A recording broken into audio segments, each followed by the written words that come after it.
తెలంగాణ రాష్ట్రం నుంచి చాలా మంది బతుకుదెరువు కోసం, అప్పులు తీర్చడం కోసం మరి గల్ఫ్ దేశాలకు, ఇజ్రాయెల్ దేశాలకు వెళ్ళి అక్కడ ఈ ఏజెంట్ల వలలో చిక్కుకొని చాలా మంది బతుకులు ఆగమైతా ఉన్నాయి. అలాంటి 12 మంది తమ్ముళ్ళు, ముఖ్యంగా కామారెడ్డి, నిర్మల్, నిజామాబాద్, మెదక్, సిద్దిపేట్, కరీంనగర్, జగిత్యాల్ తదితర జిల్లాల నుంచి మరి వెళ్ళి అక్కడ ఎంతో ఇబ్బందులు పడుతూ తిండి తిప్పలు లేక బీపీ, షుగర్లు, రకరకాల వ్యాధులతో సతమతమవుతూ రాష్ట్ర ప్రభుత్వానికి, కేంద్ర ప్రభుత్వానికి ఎన్నిసార్లు మొరబెట్టుకున్నా 2 ప్రభుత్వాలు కూడా స్పందించలేదు. కానీ ఈరోజు బీఆర్ఎస్ పార్టీ తరఫున జోర్డాన్లో చిక్కుకున్న ఈ 12 మంది తమ్ముళ్లను బీఆర్ఎస్ పార్టీ తరఫున ఈరోజు పెనాల్టీ కట్టి తిరిగి స్వదేశానికి తీసుకురావడం జరిగింది. నేను ఇప్పటికైనా ప్రభుత్వాన్ని విజ్ఞప్తి చేస్తా ఉన్నా, ఇంకా వందలాది వేలాది మంది యువతీ యువకులు ఈరోజు వివిధ దేశాల్లో ఇలా అనేక ఇబ్బందుల్లో కొట్టుమిట్టాడుతూ ఉన్నారు. పిల్లలు చెప్తా ఉన్నారు, జోర్డాన్లో ఎంబసీ, ఇండియన్ ఎంబసీ ఆఫీస్కు ఎన్నిసార్లు మొరబెట్టుకున్నా స్పందన రాలేదు అని. రాష్ట్ర ప్రభుత్వానికి ఎన్ని విజ్ఞప్తులు చేసినా ఇవాళ రాష్ట్రంలో ఉండే ప్రభుత్వం కూడా స్పందించలేదు అని ఆ పిల్లలు వాపోతా ఉన్నారు. ఇవాళ ప్రభుత్వాలు మన పిల్లల్ని మనం కాపాడుకోవడం మీ బాధ్యత. ఇవాళ 2 ప్రభుత్వాలు మొద్దు నిద్రపోతే బీఆర్ఎస్ పార్టీ ఈ 12 మంది పిల్లల్ని కాపాడి స్వదేశానికి తీసుకురావడం జరిగింది.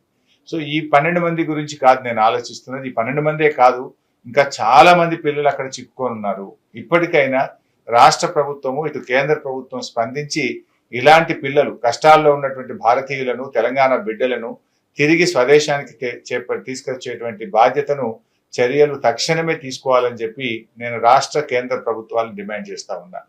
ఇవాళ రేవంత్ రెడ్డి చాలా మాటలు చెప్పాడు ఎన్నికల ముందు. గల్ఫ్ సంక్షేమ బోర్డు పెడతానని, వాళ్ళ కోసం ప్రత్యేక పాలసీ తీసుకొస్తామని, నిధులు పెడతామని చెప్పారు. 2 సంవత్సరాలైనా రేవంత్ రెడ్డి నుంచి స్పందనే లేదు. ఆయన మాటలకు ఎక్కువైపోయింది తప్ప ఏ ఒక్కటి కూడా ఇచ్చిన హామీలు ఇవాళ నెరవేర్చేటువంటి పరిస్థితి కనబడతలేదు. మన రాష్ట్రం నుంచి అలా 8 మంది ఎంపీలను బీజేపీ పార్టీ గెలిచింది. 2 కేంద్ర మంత్రులు ఉన్నారు. నేను వాళ్ళకు స్వయంగా లేఖ రాసిన వీళ్ళ గురించి ఆలోచించండి అని, కానీ స్పందన రాలేదు. ఇవాళ కిషన్ రెడ్డి గారు, సంజయ్ గారు కూడా ఇలాంటి గల్ఫ్ కార్మికుల కోసం, విదేశాల్లో మరి ఇబ్బందులు పడుతున్నటువంటి తెలంగాణ బిడ్డల్ని తేవడానికి ప్రత్యేకమైన ఒక విభాగం పెట్టి చొరవ చూపి పిల్లలకు మరి కాపాడాలని చెప్పి కూడా వారికి కూడా విజ్ఞప్తి చేస్తా ఉన్నా. ఇవాళ మనం అధికారంలో ఉన్నటువంటిది, ప్రజలు మనకు అధికారం ఇచ్చింది ఆపదలో ఉన్న ప్రజల్ని ఆదుకోవడానికి, కష్టాల్లో ఉన్నటువంటి ప్రజల్ని కాపాడుకోవడానికే ప్రభుత్వాలు ఉంటాయి.